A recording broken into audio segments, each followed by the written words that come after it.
rights that you have as a human. And we've forgotten how to do that with Russians. We view them as somehow less than human.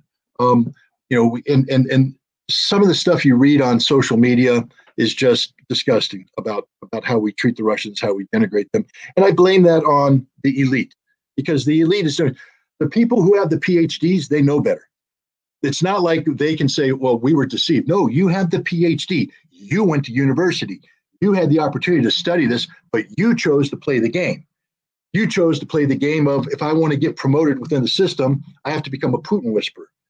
You chose not to be intellectually honest, not to be a righteous person and learn the truth and head down the path of truth. Because the path of truth in the American system doesn't lead upward. It leads at best parallel. More often than not, it leads down. But that's the path a righteous person takes. The people that sell out are the people that buy into the lie. And with Russia, unfortunately, they buy into the lie. So yeah, do we believe we can beat Russia? I would tell you, there's no military professional that believes we can beat Russia. I mean, the people that know what I know that, again, like I said, if I'm going to fight Mike Tyson, I better start training like Mike Tyson. And we haven't been. I mean, we used to. I have to tell you right now, when I was in the Marine Corps, I'd get in a ring with anybody. But me and my Marines would get in a ring with anybody, and we'd win. We'd win. Why? Because I spent 220 days in the field training in realistic live fire conditions to fight the Russian enemy under, the real Russian enemy, how they really were arrayed. And we trained. And nothing comes easy. I mean, you can be a good boxer, then you take 6 months off. You ain't a good boxer anymore. You're fat. To be a good Marine, you got to train all the time. It never stops, never stops. Second you stop, you die. We used to do that. We don't do that anymore.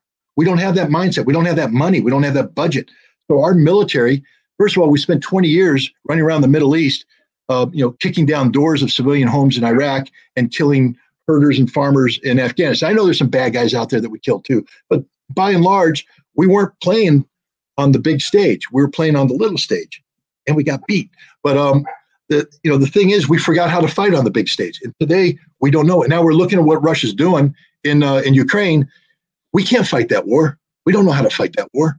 We only know how to go in and kick down doors in Iraq. We don't know how to put 300,000 men online with tanks and artillery in Ukraine like the Russians and Ukrainians are doing. So do you think the reason America continues to provoke Russia is due to a psyche of exceptionalism and being inebriated off of the power and the influence that the U.S. empire used to have? Well, it's not just that. Yes, I mean, we are in many ways living in the past, but there's a reality of it too. Let's put it this way. You know that thing we call the American dream that very few people have, a lot of people want to have, and some people will never have? It's based upon our nation consuming X amount of resources because it's expensive to have the American lifestyle. We live expensively. But when you take a look at the resources America has, it's X minus whatever number you want to give. Where do we get that number? From the world. And we can't get it at market prices because then we couldn't live the American dream. The American dream is about living with affordability.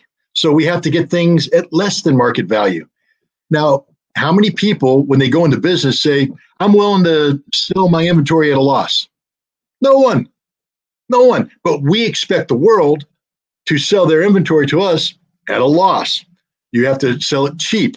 And if you're not willing to sell it cheap, then we will overthrow your government and replace it with a government that's willing to sell it cheap. We will manipulate your economy. We will sanction you. We will bully you. We will invade you. We will occupy you. We will kill you. That's the American way of interacting with the world. We aren't the friends of anybody.